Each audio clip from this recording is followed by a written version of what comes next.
Cargo vehicle terminal উদ্বোধনের ১৩ দিন পর খুলে দেওয়া হয়েছে ভারত গেট। মিলেছে একসাথে ৪ লেনে পণ্য পরিবহনের সুযোগ।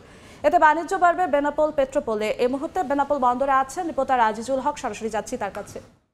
জি,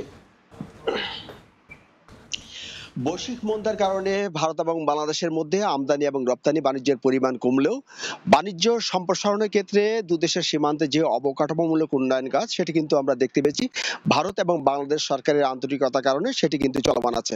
আপনি জানেন গত ১৪ই নভেম্বর ৩২৯ কোটি টাকা ব্যয়ে বাংলাদেশ সরকার এই বেনাপোল বন্দরে এই কার্গো ভেহিক্যাল টার্মিনালের উদ্বোধন করেছিলেন এবং এই কার্গো ভেহিক্যাল টার্মিনাল উদ্বোধনের পর ১৩ দিন পর আমরা দেখতে পেয়েছি এই শূন্য রেখায় যে ভারতের যে 4 লেন গেটটি করা হয়েছিল পণ্য প্রবেশের জন্য, সেই গেটটি কিন্তু গতকাল উদ্বোধন করা হয়েছে। ফলে এই পথে ভারত এবং বাংলাদেশের মধ্যে যে আমদানি এবং রপ্তানি বাণিজ্য সেটি কিন্তু একেবারে সহজ হয়েছে।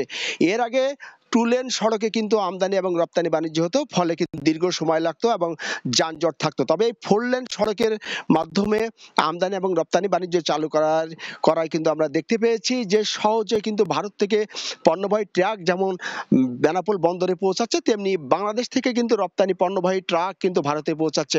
আপনি জানেন বাংলাদেশে মোট চলমান ২৪টি স্থল বন্দর আছে, এর মধ্যে কিন্তু সচল আছে ১৩টির মধ্যে সবচেয়ে বেশি বাণিজ্য হয় এই বেনাপোল এবং ভারতের পেট্রাপোল বন্দর দিয়ে। তবে এই পথে বাণিজ্যের ক্ষেত্রে দুর্বল অবকাঠামোর কারণে ব্যবসায়ীদের দাবি ছিল যে ভারত এবং বাংলাদেশের এই অংশে অবকাঠামো উন্নয়ন।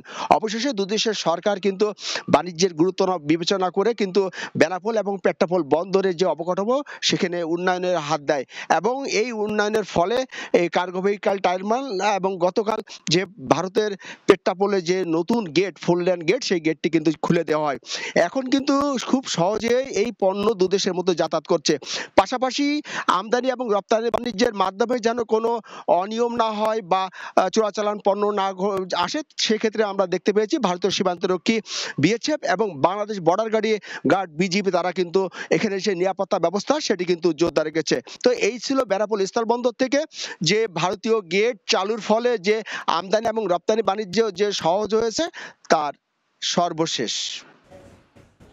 বেনাপোল স্থলবন্দর থেকে সরাসরি যুক্ত হয়েছিলেন সহকর্মী আজিজুল হক।